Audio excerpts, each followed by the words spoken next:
The auction house stank of wet wool and coal smoke. 15 below outside, but the stove couldn't cut the cold that had nothing to do with January wind. Ada, Ruth Garrett, stood on the platform in a dress 3 sizes too big, clutching something brass that clicked against her coat buttons every time her hands shook. 9 years old. Typhoid took her folks 4 months back. The auctioneer cleared his throat for the 3rd time. Folks, the town can't keep housing her. Someone's got to take responsibility. 3 families had walked up to look. 3 walked away without a word. The crowd shuffled toward the door. Ada stared at her boots, trying not to cry because crying made people turn faster. In the back row, Vernon Caldwell leaned against the wall. County land assessor, checking his pocket watch. Waiting. Last call, the auctioneer said, his voice cracked. Anyone? A deep voice cut through from the doorway. $50 cash. The crowd turned. Snow blew in as Clayton Mercer stepped through the doorway, shaking ice from his coat. 52 years old, cattle rancher from the northern ridge. Hadn't been to town in 3 weeks. Vernon Caldwell's smile died. Clayton walked to the platform, boots echoing on the warped planks. The auctioneer blinked. Mr. Mercer, you're certain? $50. Clayton pulled bills from his vest. Cash money, right now. Papers rustled. Signatures scratched. The girl stared at him like he might vanish if she blinked. When the auctioneer nodded, Clayton offered his hand. She looked at it for 5 full seconds before placing her small fingers in his palm. The brass thing in her other hand clinked, some kind of compass, old and worn. Outside, he lifted her into the wagon. She sat rigid on the bench, that compass clutched tight. The horse knew the way home. 20 minutes of wind and creaking leather before she finally spoke. Why'd you pay for someone nobody wants? Her voice barely carried over the storm. Clayton kept his eyes on the road. Seems to me you're wanted just fine now. You don't know me. Don't need to. The wind howled. Another mile of silence. My uncle came to see me at the church basement, she said. 3 times. Said he'd take care of everything. She touched the compass. He wanted this. Papa's surveying tool. I wouldn't give it. Clayton's jaw tightened. Your Uncle Vernon Caldwell? Yes, sir. He came to see me too. Clayton guided the horse around a drift. 3 days ago. Offered me $100 to stay away from that auction. The girl's head snapped toward him. Why would he do that? Good question. The ranch appeared through the snow. Low house, barn, corrals buried in white. Clayton pulled the wagon to the porch and carried her bag inside. The house smelled of old wood smoke and coffee grounds. He lit the stove, hung his coat. The girl stood by the door like she expected to be told to leave. You hungry? She nodded. He heated yesterday's stew, sliced bread. She ate slowly, never setting down that compass. When she finished, Clayton showed her upstairs. 3 bedrooms. His, the empty one, and the locked one at the end. This one's yours, he said, opening the middle door. Clean sheets, a quilt his wife had sewn, window facing east. Wash basins downstairs. Privy's out back. I'll show you in the morning. Whose room is that? She pointed at the locked door. My daughter's. The words came hard. Martha. She died 8 years ago. Scarlet fever. She was 7. The girl looked at the floor. I'm sorry. So am I. Footsteps on the porch, someone knocking. Clayton descended, opened the door. Ida Brennan stood there with a covered pot, snow in her gray hair. 60 years old, the midwife who'd delivered half the county. Heard you brought the Garrett girl home, Ida said, stepping inside. She set the pot on the table. Beef stew, still hot. Figured you'd need more than yesterday's leavings. Appreciate it. Ida lowered her voice. You know what you're doing, Clayton? Vernon Caldwell's been asking folks about the Garrett land. 640 acres with railroad access. He's her bloodkin. Got legal standing. She's a child who needed a home. She's a child with property. Ida glanced at the stairs. Property Vernon wants. Her parents' homestead deed hasn't been claimed. Law says she's got 90 days from their death to register it, or it reverts to the county. She paused. Vernon's the county land assessor. Clayton's hands curled into fists. When do those 90 days run out? March 1st. 6 weeks. Footsteps on the stairs. Ada descended slowly, the compass still in her hand. She walked to the table and unfolded a piece of paper. Hand-drawn, careful lines, 7 markers labeled in a child's script. A boundary map. Clayton stared. Who taught you to draw survey maps? Papa. Her finger traced the lines. Every spring we'd walk the boundary. He'd make me memorize the landmarks. Lightning-struck pine. 3-stone cairn. Wolf Den Ridge. Split boulder. Eagle Nest Cottonwood. Spring Seep. Old ford at the creek. And she looked up. Papa said the land's got secrets only family knows. He said never trust paper more than what the earth remembers. Outside, the wind scraped ice against the windows. Somewhere in the dark, A wolf howled. Vernon arrived 4 days later. Mid-morning, horse tied at the post, leather satchel under his arm. Clayton was splitting wood when he saw him coming up the path. "Morning, Clayton." Vernon's smile showed too many teeth. "Heard you took in my niece. Appreciate that." "She needed a home." "She needs family." Vernon patted the satchel. "Which is why I'm here. Got some paperwork to settle." Inside, Ada was upstairs. Clayton heard the floorboards creak. She'd be listening at the top of the stairs. He poured coffee without asking if Vernon wanted any. Vernon spread papers across the table. The smell of ink filled the small room. "See, Ada's parents, God rest them, they borrowed money from me. $800 for medicine during the typhoid outbreak. I got the promissory note right here." He tapped a document. "Now they're gone. The debt falls to their estate. That'd be the 640 acres. Clayton looked at the paper. The signature looked wrong, too smooth. "800's a considerable sum," Vernon continued. "More than the land's worth, truth be told. But I'm family, so I'm willing to call it square. Ada signs the deed over to me. Debt's forgiven. Clean and simple. She's 9 years old, which is why she needs a guardian to help her make smart choices." Vernon pulled out another document. "I've got legal guardianship papers here. Blood kin. County already approved it. Just needs the judge's signature when he comes through in May. Yeah, she's staying here." Vernon's smile thinned. "You're a good man, Clayton, but you got no legal standing. I'm her uncle, her only living relative. Sheriff will side with blood and law, not charity." The floorboards creaked louder. Ada's footsteps descending. "You can't make her sign nothing," Clayton said. "Won't have to make her. She's a smart girl. She'll see it's the right thing." Vernon gathered his papers. "I'll give you folks a few days to think it over. But come March 1st, that land reverts to county administration anyway.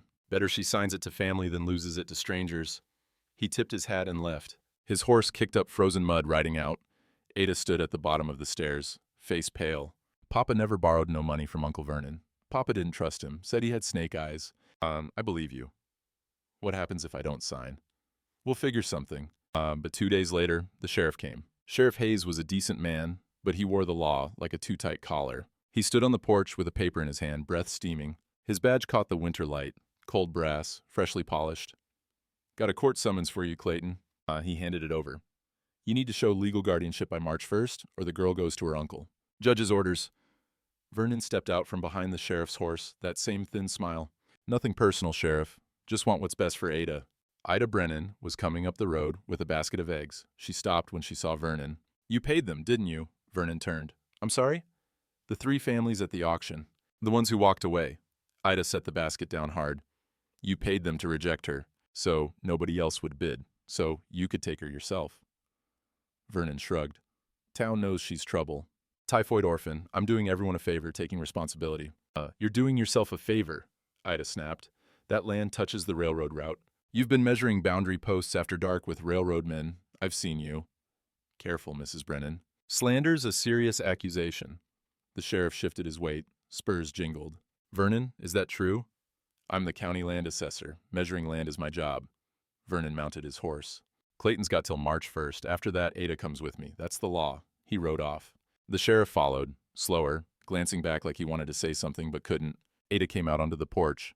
She'd been listening again. She walked past Clayton and Ida, down the steps, and pulled her hand-drawn map from her coat pocket. She unfolded it on the chopping block, weighing down the corners with rocks.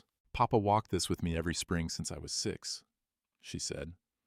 Her finger traced the boundary line. 7 markers, he'd quiz me. "Where's the split boulder?" "Ada?" "How many stones in the cairn?" "Which direction does the lightning pine lean?" He made me close my eyes. "And point north using the land, not the compass." She looked up at Clayton. "Uncle Vernon don't know none of that. He's only seen maps in the county office. But those maps are wrong." Wrong how?" "The creek moved in the 1880 flood. Papa showed me the old banks, 30 yards west of where it runs now. The county map shows the new course. But the boundary markers follow the old one." She tapped the compass. "Papa said maps lie. Land don't." Clayton stared at the drawing. 7 landmarks in a child's careful hand. Vernon didn't just want the land. He needed Ada gone so nobody would know the truth. That night, Ida came back. She carried a leather-bound book under her coat, her midwife's ledger, 20 years of births and deaths recorded in careful script. "I was there when Ada's parents died," she said, setting the book on the table. The smell of old paper and dried herbs drifted up when she opened it. "February 82. Typhoid took them within 3 days of each other.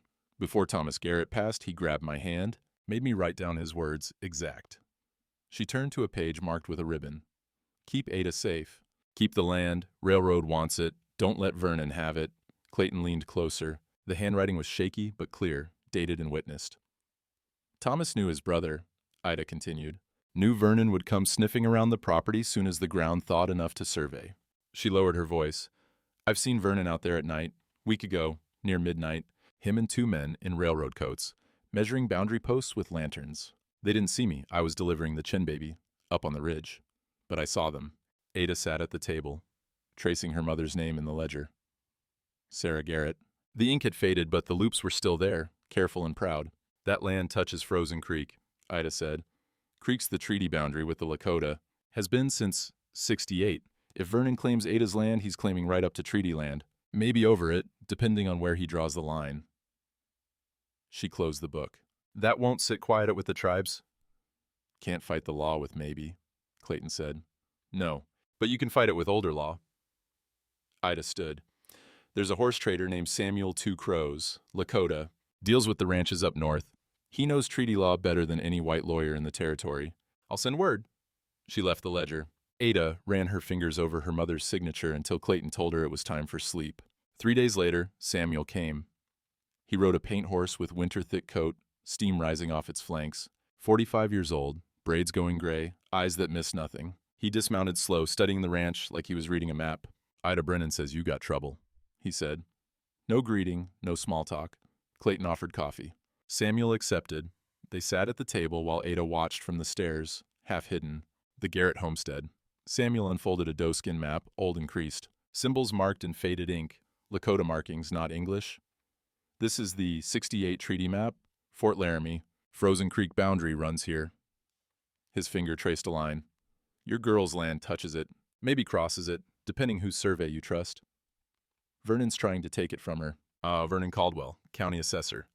Samuel's mouth tightened. Man's been filing claims near treaty land for 2 years. Always just inside the line. Always just legal enough. He looked up. Disputes on treaty boundaries don't go to territorial court. They go to tribal council. Old law, older than Montana, older than the county. Clayton felt something shift. I'm saying, if your girl's boundary falls under treaty jurisdiction, Vernon's got no authority, blood kin or not? Samuel rolled the map. But you'd need proof, and you'd need the elders to agree to hear it. I got proof, Ada's voice from the stairs. She came down slow, holding her hand-drawn map and the compass. She set them both on the table next to Samuel's treaty map. Papa taught me every boundary marker. Creek's the western edge. Treaty markers are still there, 3 stone cairns with the year carved in the bottom stone. Papa showed me. 1868. Samuel studied her map. Then he looked at the girl, really looked. The way you'd look at a horse to see if it had good bones. You walk that boundary. Every spring since I was 6, Papa quizzed me till I could name every landmark blind. How old are you now? 9? So you walked it 3 times before your papa died. 4. We walked it the week before he got sick. Samuel refolded his map. Outside, the wind had shifted, coming from the south now, carrying the smell of wet earth instead of ice, the first hint of thaw. I'll talk to the elders, Samuel said. See if they'll hear the case. He stood, then paused at the door. There's a traveling judge. Artemis Cole comes through on circuit. He's delayed in Helena, won't arrive till May. But his clerk sent word, temporary guardianship approved for you, Clayton, till the judge gets here to make it permanent. Clayton exhaled. 6 weeks. They had 6 weeks. Samuel mounted his horse. Vernon won't like this. Man's got plans. Men with plans get dangerous when you block them. He rode off toward the northern ridge. Ada watched him go, then looked at Clayton. Is he going to help us? He's going to try. But on the ridge above the ranch, half hidden in the pines, Vernon Caldwell sat on his horse with a spyglass, watching. When Samuel disappeared over the hill, Vernon turned and rode hard toward town. Vernon called a town meeting. Sunday after church, everyone packed into the fellowship hall. 40, maybe 50 people. The room smelled of damp wool and old hymnals. Coal stove in the corner, struggling against the cold. Vernon stood at the front, documents spread on the table like a preacher's Bible. Appreciate you all coming. Need to discuss a matter affecting the whole town. Clayton sat in the back with Ada. Ida Brennan was 3 rows up. Samuel Two Crows stood by the door. He'd come down from the ridge when he heard. Y'all know my niece Ada. Vernon gestured toward her. Lost her parents to typhoid. Tragic. I offered to take her in, family taking care of family. But Mr. Mercer here decided he knew better. He shuffled papers. Now, I got nothing against Clayton. Good man, but he's got no legal standing. I'm bloodkin. The law is clear. A few heads nodded. Vernon's voice got softer, more reasonable. Here's what folks might not know. That Garrett homestead, 640 acres, it's got railroad access. The Northern Pacific's been surveying a depot site. They approached me last fall, offered $2,000 for the land rights. He paused. $2,000. I accepted on behalf of Ada's estate, signed the contract, took the money. The room went silent. $2,000 was more money than most families saw in 5 years. That money went to improve the county road, Vernon continued. New bridge over Blacktail Creek, grading work on the Helena route, things that benefit everyone here. But now, he spread his hands. If I can't deliver that land, the railroad pulls out. No depot, no jobs, no road improvements, and I got to pay back $2,000 I don't have. A businessman in the front row, Denton, stood up. You're saying if this girl don't sign over her land, the whole town loses? I'm saying we all got a stake in this. Murmurs rippled through the crowd. Clayton felt them turning, felt the weight of practical people doing practical math. One orphan girl's inheritance versus 50 jobs in a railroad depot. Ada gripped his arm. Her fingers were cold. Now Clayton's got temporary guardianship, Vernon said. Judge's clerk approved it. But come May, when Judge Cole arrives, that'll be reviewed. And the judge will ask what's best for the child. Living with a stranger or living with blood family who can provide for her future? Provide by stealing her land, Ida called out. Heads turned. You never borrowed Thomas Garrett $800. That's a lie. I was there when he died. He told me you'd try this. Vernon's smile didn't change. Mrs. Brennan, grief makes us remember things different sometimes. I got the promissory note. Notarized and filed. And filed where? County office? Where you're the assessor? Ida stood. Convenient. Are you accusing me of forgery? I'm saying Thomas Garrett didn't trust you far as he could spit. The crowd shifted. Some nodding at Ida, others looking uncomfortable. Vernon had lived here 12 years, held a county position. Ida was a midwife, respected, but still a woman speaking against a man's business. Samuel Two Crows spoke from the doorway. The Garrett land touches Frozen Creek, treaty boundary. 68. Any dispute goes to tribal council, not territorial court. Vernon turned. The treaty line's been surveyed. Garrett homestead's on the white side. Barely, but legal. Barely's doing a lot of work in that sentence, Samuel said. The businessman, Denton, stood again. Look, I respect tribal law, but we got 50 families here depending on that depot. We can't lose it over one girl's claim. Maybe she don't understand what she's giving up. Maybe someone needs to explain it to her simple. 3 families in the middle rows stood and walked out. Witnesses who'd promised to testify for Ada, gone. Vernon watched them go, satisfaction flickering across his face. I'm not the enemy here, folks. I'm trying to do right by my niece in this community. Sometimes doing right means making hard choices. The meeting broke up. People filed out, not meeting Clayton's eyes. The count was clear. Maybe 40% believed Vernon's story, enough to poison any legal case. Outside, Ada was shaking, not from cold. They think I'm being selfish, she whispered. They think Vernon's got the law on his side, Clayton said. Different thing. But that night, the law burned. Midnight. The courthouse bell started clanging. Fire bell, not the hour. Clayton was up instantly, pulling on boots. Through the window, he saw orange light over the town, 3 miles south. He rode hard. Ada wanted to come, but he told her stay with the rifle by the door. Ida would be there in 10 minutes. The courthouse was fully engulfed when he arrived, flames punching through the roof, windows exploding from the heat. The volunteer brigade had 2 pump wagons going, but it wasn't enough. The building was 80 years old, dry timber and old paint. Sheriff Hayes stood watching, face lit orange. Started in the records room, spread fast. Anyone inside? Building was locked. But, the sheriff pointed. Hoskins was seen riding out about an hour ago, Vernon's clerk. Horse was lathered like he'd been riding hard. The roof collapsed with a roar. Sparks shot into the black sky. The smell of burning paper choked the air. Decades of land records, birth certificates, marriage licenses, death notices, all turning to ash. Clayton's chest went tight. The land deeds. Gone. The sheriff wiped soot from his face. Every homestead patent, every claim, every survey. If folks don't have private copies, they got nothing. The Garretts didn't keep copies. Thomas trusted the county registry. The sheriff was quiet. Around them, men worked the pumps. The heat pushed everyone back 20 yards. Somewhere in that inferno, Ada's proof was burning. A horse approached. Vernon Caldwell, riding in slow. He dismounted, stood next to Clayton, watching the flames. Terrible thing, Vernon said. All that history. Your clerk was seen leaving. Hoskins? He don't work nights. Must have been someone else. Vernon's voice was calm, too calm. Though I suppose without those records, a lot of claims will be hard to prove. Good thing I got Ada's parents' promissory note filed at the bank, safe and sound. He smiled in the firelight. The courthouse bell tower collapsed, sending up a column of sparks. The whole building was going. 3 hours later, it was just smoking timbers and ash. The safe survived. They pulled out $3,000 in cash, but every document inside had been incinerated. Ada's proof was gone, all of it. Clayton rode back at dawn. Ada was on the porch, waiting. She saw his face and knew. The deeds burned? Everything burned. She sat down hard on the steps. The brass compass was in her hand, like always. She turned it over and over, the metal catching the weak morning light. Papa's map is in my head, she said quietly. He made me walk it till I could draw it blind. I can still do it. She looked up. But will anyone believe me? Vernon arrived at the ranch that afternoon. He didn't even dismount. Terrible about the fire, he called down. But I suppose it settles things. Can't prove ownership without deeds. Come May, the land reverts to county administration unless, he smiled, unless Ada signs it over to family now. Save everyone the trouble. He turned his horse and rode off. The mud came 3 days later. Temperature climbed above freezing for the first time since January. Snow turned to slush. The road became a brown river. Spring wasn't here yet, but winter was losing its grip. Clayton found the branding iron in the barn corner, buried under old tack. Rusted but still readable.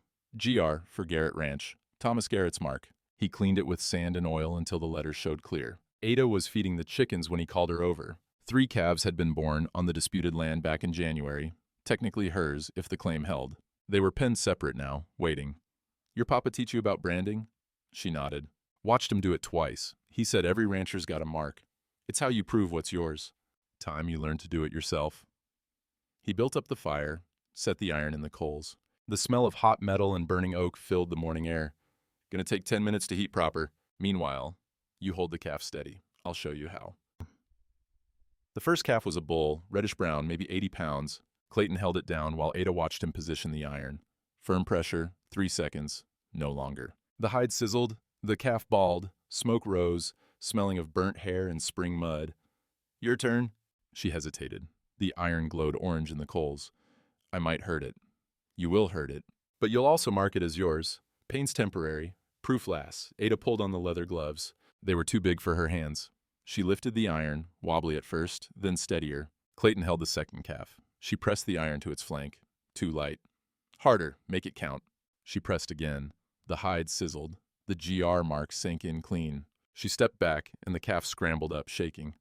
That's good work, Clayton said. Ida Brennan had arrived. During the second branding, she stood by the fence with her ledger open, writing. When Ada finished the third calf, Ida read it back loud enough for anyone listening to hear. March 15th, 1883, Ada Ruth Garrett demonstrates competence in cattle management and land stewardship. Brands 3, head of cattle using her father's registered mark, shows age-appropriate understanding of ranching operations. She looked at Ada. Judge will want to know if you're capable. Now we got it written. From the tree line, 100 yards out, Vernon's hired man, Cobb, watched through a spyglass. When the branding was done, he turned his horse and rode fast toward town. That evening, Samuel Two Crows returned. He brought news. Tribal elders agreed to hear the case, he said. They sat at the kitchen table, Clayton, Ada, Ida, and Samuel. Rain drummed on the tin roof, steady and cold. April 20th, Frozen Creek boundary. They'll arbitrate under the 68 treaty. That's 5 weeks, Clayton said. Judge Cole won't arrive till mid-May. This happens first. Samuel unrolled the treaty map. But here's the problem. Your proof burned. All you got now is Ada's memory against Vernon's filed deed. Elders will listen to a child. They respect truth more than age, but she's got to be perfect. One mistake, one landmark she can't name, and Vernon's deed stands. Ada pulled her hand-drawn map from her pocket. It was worn now, edges soft from being folded and unfolded. I can name them all. Naming's not enough. You gotta walk it. With witnesses. Show them exactly where each marker sits. Samuel tapped the treaty map. 7 landmarks: Lightning-struck pine, 3-stone cairn, Wolf Den Ridge, Split Boulder, Eagle Nest Cottonwood, Spring Seep, Old Ford. I know where they are. Knowing and proving are different. He looked at Clayton. We got 5 weeks to prepare her testimony. She's got to walk that boundary till she can do it in her sleep. Rain, mud, dark, don't matter. She's got to be certain. Vernon won't sit quiet for 5 weeks, Ida said. No, he'll try to stop this. Samuel stood. Which is why we need witnesses, White and Lakota both. People who'll testify they saw Ada walk that line, name those markers without help, and he counted on his fingers. I can bring 5 neighbors, Brechts, Hollis, Chen, 2 others, but they got to see it themselves. Gotta believe a 9-year-old girl knows land better than a county assessor. The rain picked up. Water streamed off the eaves. We start tomorrow, Clayton said. Ada and me, we walk that boundary, map every landmark. Then we do it again with witnesses. Ada pulled out her compass. The brass was dull now, fire smoke stained from the night of the courthouse burning. She opened it. The needle stuck halfway. She tapped it 3 times, the way her father had taught her when it jammed. The needle released, swung north, settled. Papa showed me a trick, she said quietly. County maps show the creek where it runs now, but the creek moved in the '80 flood. I was 6. Papa took me to the old banks. They're still there, 30 yards west. Covered in grass now, but you can see where the water used to run. She traced the line on her map. The boundary markers follow the old course, not the new one. Samuel leaned forward. Vernon's deed uses the new course. I seen it when Ida brought the copy from the land office. Ada's finger stopped at a symbol on her map. Right here. Papa put a 3-stone cairn on the old bank. Bottom stone's got 1868 carved in it, treaty marker. If Vernon's deed uses the new creek, it's wrong. Off by 30 yards. That puts part of his claim on the Lakota side. The room went silent except for the rain. If we can prove the creek moved, Samuel said slowly, and Vernon's deed uses the wrong course, then his deed's a forgery, Ida finished. Not just wrong, a lie. Samuel rolled up the treaty map. 5 weeks, we find that cairn, we walk that old creek bed, we prove Vernon's deed contradicts the land itself. He looked at Ada. You sure you can do this? She closed the compass. Papa always said maps lie. Land don't. Outside, the rain turned to sleet. Through the window, distant on the ridge, a single rider watched the ranch. Then he turned and disappeared into the storm. The rumor started at the general store. Clayton heard it 3 days later from the blacksmith. There's talk going around town, the smith said, hammering a shoe. Sparks flew. The forge smelled of hot iron and coal. About you and the Garrett girl. Some folks saying it ain't right, a grown man raising a girl alone. Saying maybe you got plans for when she's older. Clayton's blood went cold. Who's saying that? The smith kept hammering. Don't know who started it, but it's spreading. Denton mentioned it at the saloon last night. Said someone's got to think about what's proper. It was a frontier tactic? Oldest poison in the book. Destroy a man's reputation. Destroy his guardianship claim. Make people look sideways at every kind gesture, every protective act. Clayton found Ada at the general store an hour later. She was standing by the fabric bolts, frozen. 2 women were whispering behind the counter, loud enough for her to hear. Raising her like that, alone in that house, might seem innocent now, but in a few years, Ada's face had gone white. When she saw Clayton, she ran past him, out the door, down the muddy street. He followed, found her behind the livery stable, sitting in the wet straw, crying. They think you're bad, she choked out. They think I know what they think. He knelt in the mud beside her. And they're wrong. But if everyone believes it, then everyone's wrong. He waited till she looked at him. Vernon started this. It's a trap. He wants me to do something stupid, get angry, prove I'm unfit. That night, he rode to the saloon. Denton was there, drinking with 3 other men. The room smelled of whiskey and tobacco smoke. Piano music stopped when Clayton walked in. Heard you got something to say about me, Clayton said. Denton turned. Just concerned for the girl's welfare. A man your age, raising a child alone. Clayton hit him. 1 punch. Denton went down hard, chair clattering. The room erupted. 2 men pulled Clayton back. Sheriff Hayes appeared from the corner where he'd been sitting. That's enough. The sheriff's voice cut through. Clayton, outside. Now. And on the boardwalk, the sheriff pushed Clayton against the wall. His badge reflected lamplight from inside. Cold brass, official. You just did exactly what Vernon wanted. The sheriff's voice was quiet, furious. Gave him proof you're violent, unstable, unfit to raise a child. He's spreading lies, and you just made them believable. The sheriff stepped back. 1 more outburst. 1, and I arrest you for assault. Then Vernon gets Ada automatic. That what you want? He walked away. Clayton stood in the rain, fists shaking. When he got back to the ranch, Ida was waiting. She'd brought Ada inside, wrapped her in a quilt. The girl was asleep on the sofa. Ida pulled Clayton into the kitchen. Vernon's playing chess, she whispered. You're playing checkers. We need his weakness. He's county assessor. He's got the law. No, he's got papers. Ida sat. And papers can be wrong. The next morning, she rode to the county land office. The clerk, a young man named Williams who owed Ida for delivering his son, let her see the filed deeds. All the surveyor's copies required by law, stored in fireproof cabinets separate from the courthouse. Vernon's deed for the Garrett property was there, filed 6 weeks before the courthouse fire. Convenient. Ida brought it back in a leather tube, unrolled it on Clayton's table, while Samuel Two Crows studied it against the treaty map. "Here's your creek," Samuel said, tracing the blue line on Vernon's deed. "Frozen Creek boundary. Runs right here."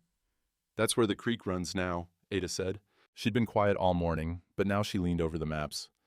"But it didn't used to." Samuel looked at her. "Explain." "Spring of '80. I was 6. We had 3 weeks of rain. Creek flooded. Papa took me up on the ridge to watch. Water cut a new channel 30 yards east of the old one. Took out a beaver dam and 2 cottonwoods. When it settled, the creek ran in a new bed." She pulled out her hand-drawn map. "Papa showed me the old banks after. Said surveyors would get confused now, said anyone using new maps would have the boundary wrong."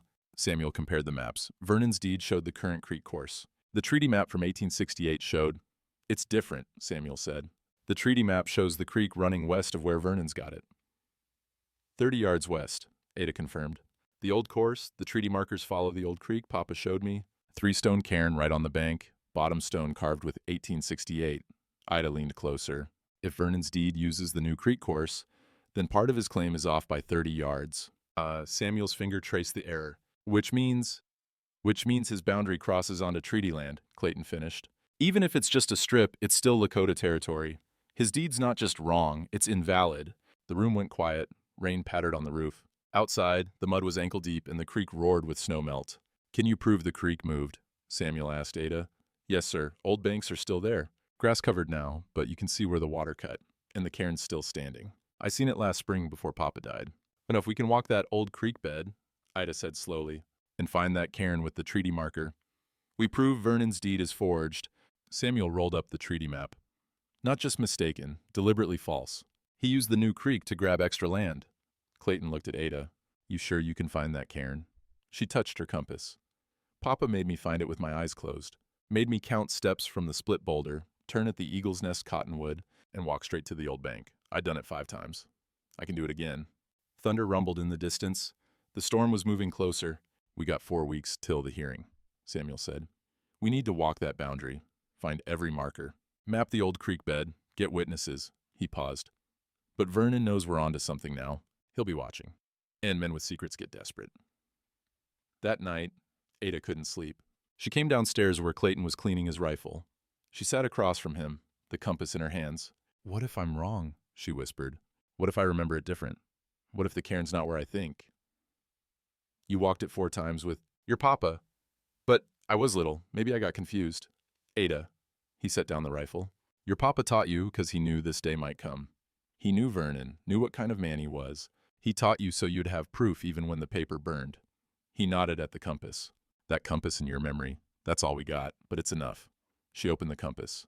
The needle swung, stuck, released. She didn't tap it this time, just watched it settle north. "Papa used to say, trust the land, Ada. Land don't forget, don't change its story. People lie, paper burns, but a 3-stone cairn sits where it was put, and the earth remembers." Outside, lightning flashed. In the brief light, they saw a rider on the ridge, watching the house. When the darkness returned, the rider was gone. They came at night, 3 riders, torches lit, driving Clayton's cattle toward the canyon edge. The gunshots woke him, sharp cracks echoing off the ridge. He was out the door with his rifle before he was fully awake. 50 head scattered across the south pasture, running blind. 2 steers went over the drop. He heard them hit the rocks below. The riders circled back, whooping, driving more cattle toward the edge. Their torches threw wild shadows across the mud. Clayton fired once over their heads. They scattered into the dark, laughing. By dawn, he'd counted the damage. 12 head lost in the canyon. 6 more injured, broke legs, gashed flanks, had to shoot 3 of them himself. The sound of those gunshots would stay with him. $600 gone, half a year's income. And spring calving, still 2 months away. He sat on the porch at sunrise, rifle across his knees. The air smelled of wet earth and blood. Crows were already circling over the canyon. Vernon's hired men. Cobb and Reed and 1 other. Everyone knew, but nobody could prove it. That was Vernon's way. Hire the violence, keep his hands clean. Clayton's hands tightened on the rifle. Vernon's office was 3 miles south. Easy ride. 1 bullet. Problem solved. Are you going to give up on me?" He turned. Ada stood in the doorway in her nightgown, barefoot. Her face was pale in the gray light. Go back to bed. Are you? She walked onto the porch. That's what Uncle Vernon wants. He wants you to quit, or do something stupid, so the sheriff arrests you. He killed half my herd. I know. She sat beside him. But if you ride to town with that rifle, I lose. Uncle Vernon wins, and Papa's land goes to the railroad. The crows cawed in the distance. The smell of death drifted up from the canyon. I lost my Martha to scarlet fever, Clayton said quietly. 8 years ago. Couldn't afford the doctor from Helena. $75 for a house call. I didn't have it. She died 3 days later, burning up with fever, and I couldn't do nothing but watch. His voice cracked. Now I'm losing everything again, trying to save you. The cattle, the money, my reputation. And for what? So you can keep land that Vernon's going to take anyway? Ada didn't answer right away. She pulled the compass from her pocket, opened it, the needle stuck. She tapped it 3 times, it released. Papa said land remembers even when people forget, she said. He said truth's like water. It finds its way through eventually. You just got to be patient. She looked at him. I ain't asking you to lose everything. I'm asking you to help me prove what's true. That's all. Hoofbeats on the road. Samuel Two Crows riding hard, his paint horse lathered. He pulled up at the fence. Tribal elders set the hearing, he called. Tomorrow, dawn, Frozen Creek. Tomorrow? Clayton stood. We're not ready. Vernon knows we found the deed discrepancy. He's hiring more guns. Elders want this settled before it turns bloody. Samuel dismounted. We got 1 day to prepare Ada's testimony. 1 walk of that boundary. That's it. By noon, they'd gathered the witnesses. Samuel brought 5 neighbors. Brecht family, Hollis Chen, and 2 ranchers from the northern ridge. Ida came with her testimony ledger. 6 Lakota riders arrived from the reservation, witnesses from the tribal side. They met at the split boulder, the eastern edge of Ada's land. The boulder was 10 feet tall, split down the middle by lightning years ago. Wildflowers grew at the crack, early spring blooms, purple and white. Samuel built a small fire. The smell of sage smoke drifted across the meadow. He spoke in Lakota first, then English. Before we walk sacred ground, we purify. The girl will testify tomorrow. We make her ready. He'd brought a sweat lodge frame. Willow branches bent into a dome, covered with hides and blankets. They heated stones in the fire till they glowed red. Samuel carried them into the lodge with antler tongs. Ada and Clayton went inside. Ida followed. The flap closed. Darkness, heat, the smell of sage and cedar. Samuel poured water on the stones. Steam hissed up, choking hot. The land speaks to those who listen, Samuel said in the darkness. Tomorrow, the elders will listen. You must speak with the land's voice, not your own fear, not your anger, the land's truth. They sat in the heat until Clayton's lungs burned, until Ada's breathing steadied and deepened, until the fear in his chest loosened just enough to let something else in. When they emerged, the air felt cold and clean. The sun was past noon. Now we walk, Samuel said. Ada led with the compass. Clayton followed. The witnesses came behind, 12 of them, white and Lakota mixed. She walked to the split boulder first, touched the crack where the flowers grew. First marker, she said. Lightning split it in 76. Papa said you could smell the burn for 3 days after. Yet she turned west, counting steps. 50 paces to a ridge covered in old wolf dens, holes dug deep into the hillside, long abandoned. She knelt by the largest. Second marker, Wolf Den Ridge. Papa said a white wolf raised pups here in 79. He's seen 'em himself. The witnesses wrote it down. Ada moved on. Eagle Nest Cottonwood. Spring seep where the water ran clear even in August. The old ford where the creek used to be, shallow enough to cross. Every landmark, exactly where she said. Then the creek, it roared with snowmelt, brown and fast. Ada stood on the bank and pointed west, 30 yards upstream. That's where it used to run, before the '80 flood. Old banks are over there. They walked upstream. The grass was thick where the old channel had been, but Clayton could see it once Ada pointed it out. A depression in the land, the earth still shaped by water that no longer flowed there. Cairn's here, Ada said. She walked to a pile of stones, overgrown with grass. 3 stones stacked careful. The witnesses circled. Samuel knelt and lifted the bottom stone. Carved into the underside, T. 1968, treaty marker. 15 years old, sitting exactly where Ada said it would be, on the bank of a creek that had moved decades ago. This proves the old course, Samuel said quietly. Vernon's deed uses the new creek. He's off by 30 yards. His claim crosses treaty land. Ada pulled out her compass to shoot a bearing north. The needle stuck hard. She tapped it once, twice, 3 times, the way her papa taught her. The needle released, swung, settled north. Last marker's the lightning pine, she said. Half mile that direction. They walked. The pine stood dead and gray, 40 feet tall, bark stripped by the strike that killed it. Unmistakable. "Seventh marker," Ada said. "Papa said it got hit in 77. He was standing right here when it happened. Said the crack was loud enough to wake the dead." She'd done it. Named all 7 landmarks, found the treaty marker, proved the old creek course. The witnesses signed Ida's ledger. Samuel rolled up the treaty map. The sun was dropping toward the western ridge. Then they heard horses. Vernon appeared on the hill above them, flanked by 5 men. Cobb and Reed and 3 others Clayton didn't recognize, all armed. Vernon sat his horse calm, looking down at the group below. "Hearings tomorrow dawn," he called. "Long ride through dangerous country. Awful lot of things can happen in the dark." The hired guns spread out, not threatening yet, just present, a reminder. "You make it to that hearing," Vernon continued, "and you'll still lose. Elders can rule however they want. Judge Cole's the one who makes it legal, and he won't arrive for another month. Lot can change in a month." Samuel stepped forward. "You threatening federal treaty arbitration?" Vernon smiled. "I'm just saying accidents happen. Creek's high, trails are muddy, people get lost." He turned his horse and rode off. The hired guns followed, slow, making sure everyone watched them go. Clayton counted them. 5 guns against 12 witnesses. Bad odds, but not impossible if Vernon got desperate enough. "We leave for the tribal grounds at 4 in the morning, Samuel said quietly. "Stay together, stay armed. If they come, we'll be ready." They left at 4 in the morning, still dark, air cold enough to see breath. Clayton saddled 2 horses, his roan and the gray mare for Ada. Ida came on her bay. Samuel arrived with the 5 witnesses and 6 Lakota riders. 14 people total. The tribal grounds were 8 miles north, following Frozen Creek upstream into the foothills. The trail was narrow, barely wide enough for 2 horses side by side. Canyon walls rose on both sides once they entered Devil's Narrows. Ada rode beside Clayton, the compass in her coat pocket.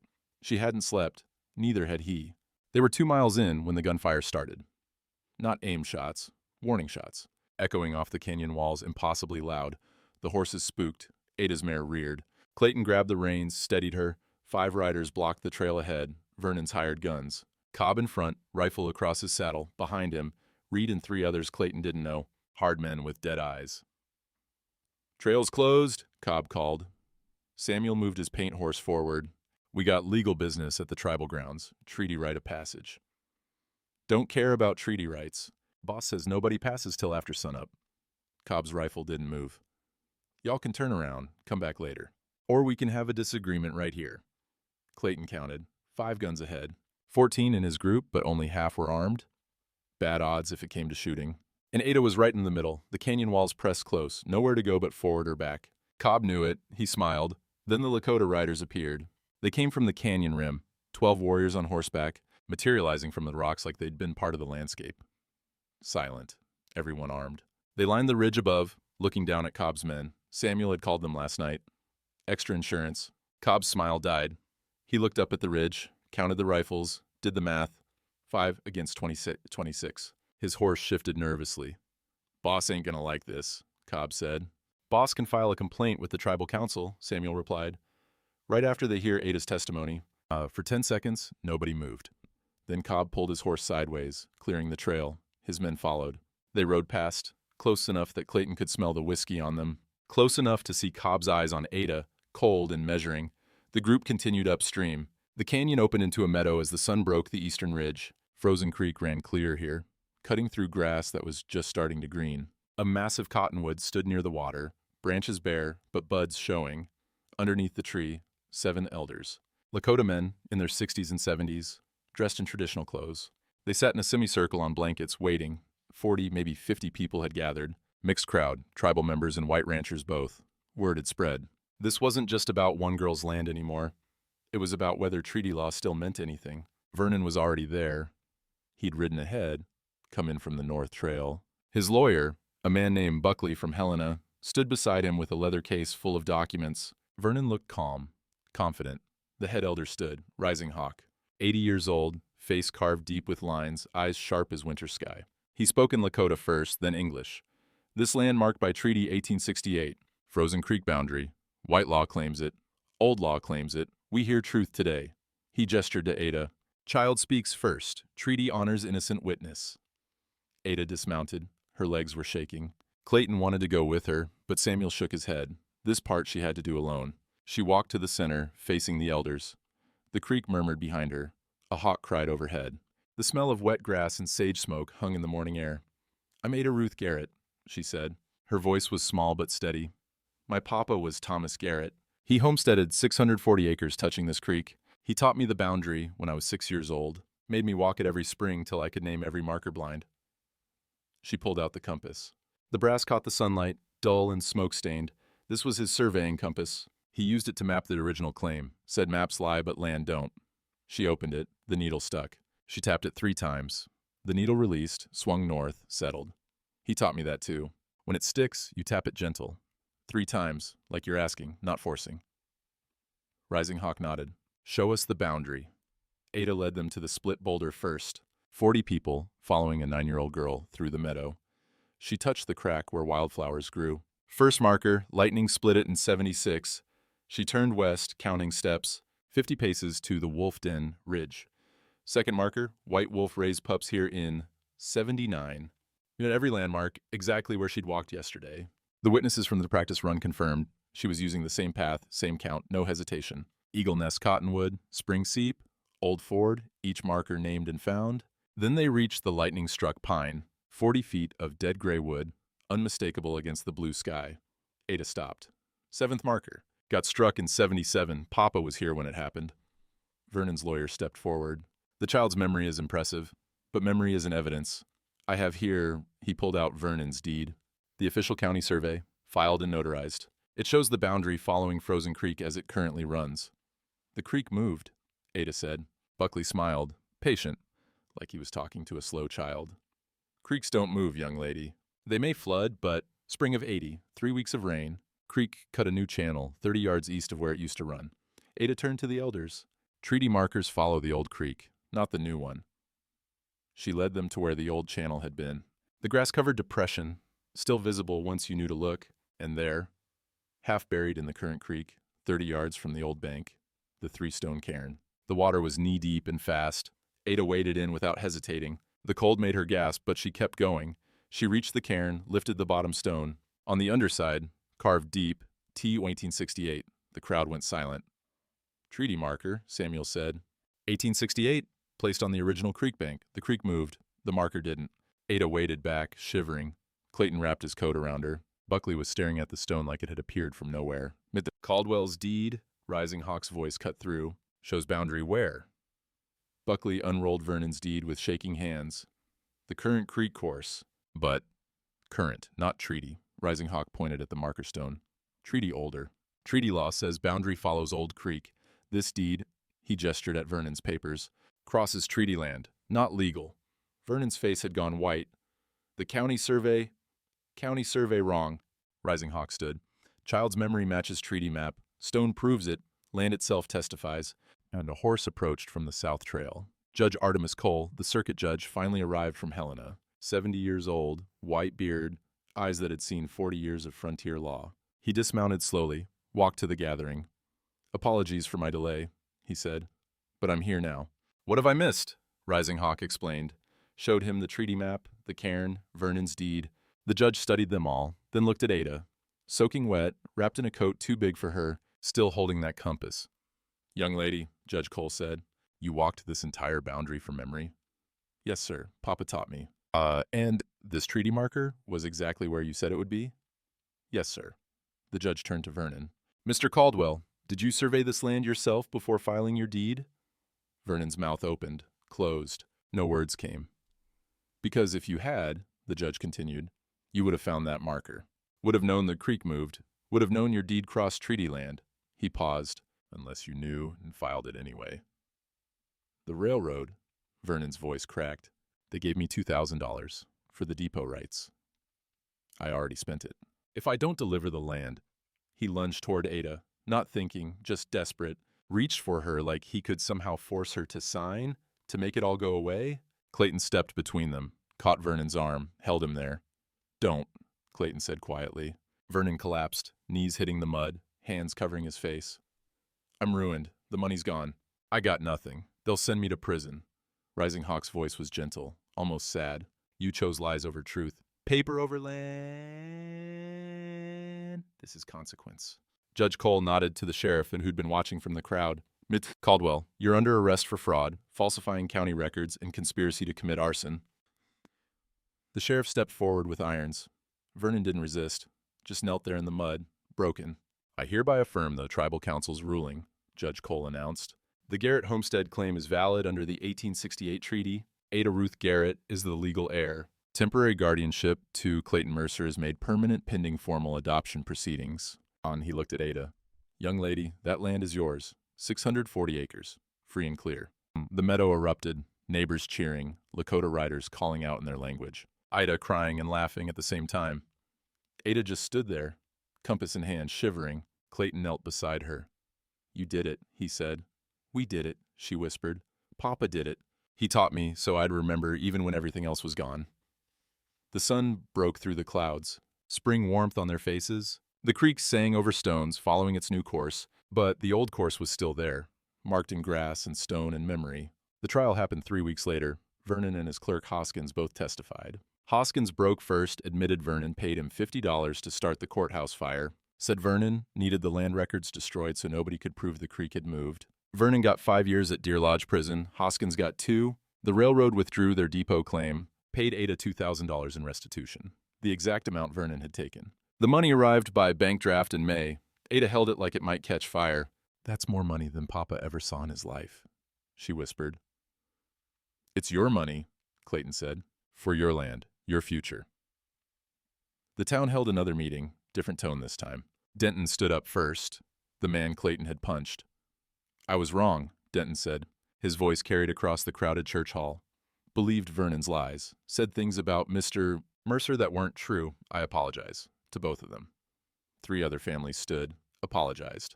Said they'd been scared of losing the depot, losing jobs. Fear made them turn on a child. The railroad sent a representative.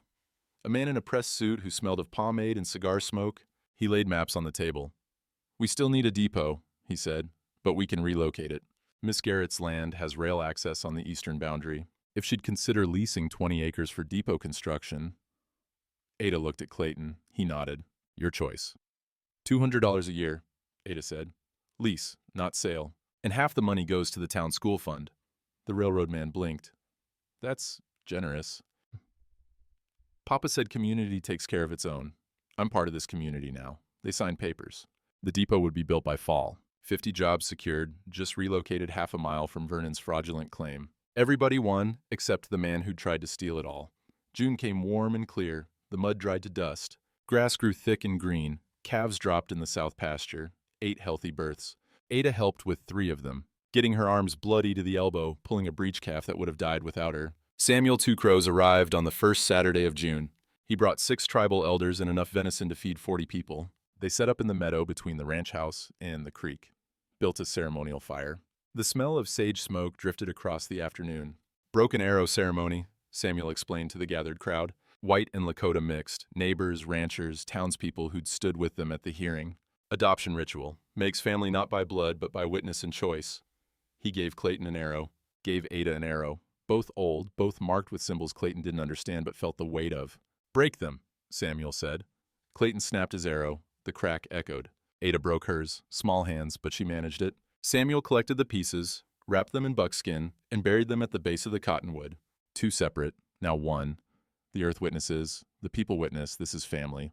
Ida stepped forward with her testimony ledger, open to a clean page. Legal adoption under territorial law. Clayton Mercer adopts Ada Ruth Garrett as daughter and heir. Signed this day, June 7th, 1883. She looked up. Judge Cole left papers. He'll file them official when he comes back through in August. But in the eyes of everyone here, it's done. 40 people signed as witnesses, each name a promise of protection. When the signing finished, Clayton led Ada to the barn. The branding iron was already hot. He'd started the fire at dawn. The 3 calves from March were half-grown now, bearing the GR mark Ada had put on them herself. 8 new calves waited in the pen. Ada's herd, born on her land. "Your papa's mark," Clayton said, handing her the glowing iron. "And my ranch name. Timber Ridge Mercer. TRM. We combine them, your legacy and mine, together." She branded the first calf with GR. Then Clayton showed her how to add TRM beside it. The double mark, Garrett and Mercer, separate but joined. The hide sizzled. Smoke rose, smelling of burnt hair and new grass and something like hope. They branded all 8. By the end, Ada's arms were shaking, but every mark was clean and true. The smell of cooking meat drew them back to the meadow. Someone had brought a whole hog. Someone else brought 3 pies. Ida had baked enough bread to feed an army. The Lakota women brought fry bread and wildberry preserves. They ate until the sun dropped behind the western ridge. Children, white and Lakota both, ran through the grass, chasing each other, laughing. Ada sat with Clayton on a blanket, watching them play. Martha would have been 15 now, Clayton said quietly. If she'd lived, old enough to help run the ranch, old enough to teach you things I can't. Like what? Like how to braid your hair proper. Like which wildflowers make the best dye. Like, he stopped. Like, being a daughter, I'm gonna stumble, gonna get it wrong sometimes. You're doing fine so far. The children's laughter carried on the wind. A meadowlark sang from the fence post. Somewhere up the creek, a beaver slapped its tail. Clayton reached into his vest pocket, pulled out a small box, worn velvet. Inside, a ring, plain gold band with a single small stone, blue as creek water. This was my wife's, he said. Her mother's before that, been in the family 40 years. He held it out. Martha was supposed to get it someday. Now it's yours, when you're older, when it fits. Ada took the box like it was made of glass, opened it. The stone caught the last sunlight, glowed. It's beautiful. You're beautiful, and you're mine now, my daughter. His voice broke on the last word. Not bought, not paper, mine because I choose you and you choose me. That's what this ring means. Family by choice. She closed the box carefully, put it in her pocket next to the compass. 2 weights now, past and future, both carried forward. A week later, the new courthouse opened, smaller than the old one, but built solid. Fireproof vault for the records this time. The county clerk, Williams, the young man who'd helped Ida, called Ada and Clayton in for the official registration. Ada Ruth Garrett Mercer, Williams said, writing it in the new ledger. 640 acres. Homestead patent filed 1879, claimed 1883, legal heir and owner. He blotted the ink, turned the book so they could see. Ada's name in black ink. Permanent. Witnessed. Real. Below it, in smaller script, joint management with guardian Clayton Mercer. Combined holdings, 1,120 acres total. Garrett Homestead plus Timber Ridge Ranch. Biggest spread in the county now, Williams said. You two are ranching partners official. Outside, the June heat shimmered off the new boardwalk. They walked to the general store.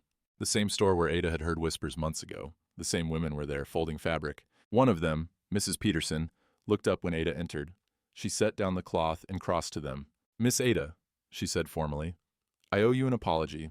Said things that weren't true. Believed lies because I was afraid. She looked at Clayton. You're a good man. Anyone can see that now. I'm sorry I didn't see it sooner. Ada nodded. Didn't say it was okay, because it hadn't been. But she accepted the words. They bought supplies. Flour, sugar, coffee. 3 bags of seed corn for the new field Ada wanted to plant on the South 40. The storekeeper, Old Man Harrigan, gave them a discount without being asked. Family rate, he said. For the girl who proved truth matters more than paper. That Sunday, they started a new tradition. Dinner after church, 6 families rotating houses. First week at the ranch. Ida brought her famous stew. The Brecks brought fresh eggs and butter. Chin family brought vegetables from their garden. Hollis brought venison. 12 adults, 8 children, crowded around Clayton's table and spilling onto the porch. The sound of forks on plates, conversation, laughter. Ada helped serve, moving between the adults with a water pitcher. She stopped behind Clayton's chair. The conversations flowed around them. Samuel talking about horses, Ida about a difficult birth, children arguing over who got the last biscuit. Ada set her hand on Clayton's shoulder, light, tentative. Papa, she said quietly, testing the word, can you pass the salt? The conversation stopped. Everyone heard it. First time she'd called him that. Clayton turned. His eyes were wet. He picked up the salt shaker, handed it to her. Here you go, daughter. The conversation started again. But something had shifted. Something had settled. The word had been spoken, witnessed, made real. After the meal, the children ran outside. Ada taught 3 of them how to use the compass. Showed them how to tap it when the needle stuck. How to shoot a bearing. How to read the land instead of just walking across it. My papa taught me, she said. Now I'm teaching you. That's how it works. Knowledge passes down. Long as someone remembers, it stays alive. The sun set orange and gold. Families packed up their dishes, called their children, headed home in wagons and on horseback. Samuel was last to leave. You did good, he told Clayton. Both of you. We stumbled through it. Best kind of family. The kind that stumbles together. Samuel mounted his paint horse.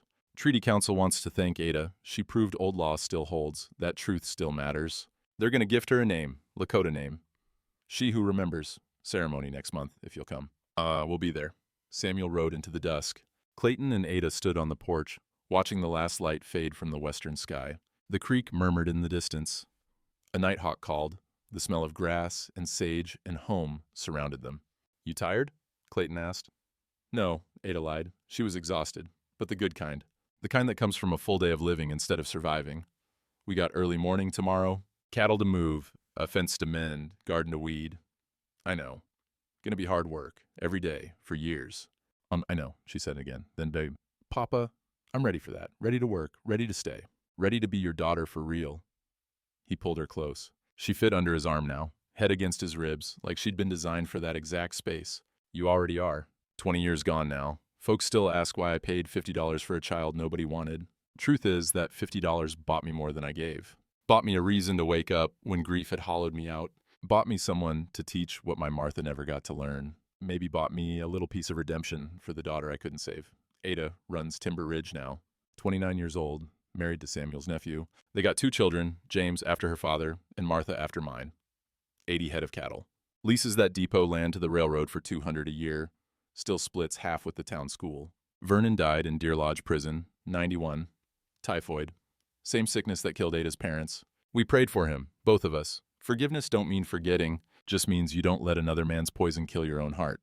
That brass compass sits on Ada's mantle now, worn smooth from 3 generations of hands. Every June, she walks the boundary with her children, teaching them the landmarks. 7 markers their great-grandfather placed. Land remembers even when people forget. And family? Family's not blood, not paper. Family's who stands with you when the wind cuts deep and the law fails and the whole world says you're not worth saving. Family's who says different.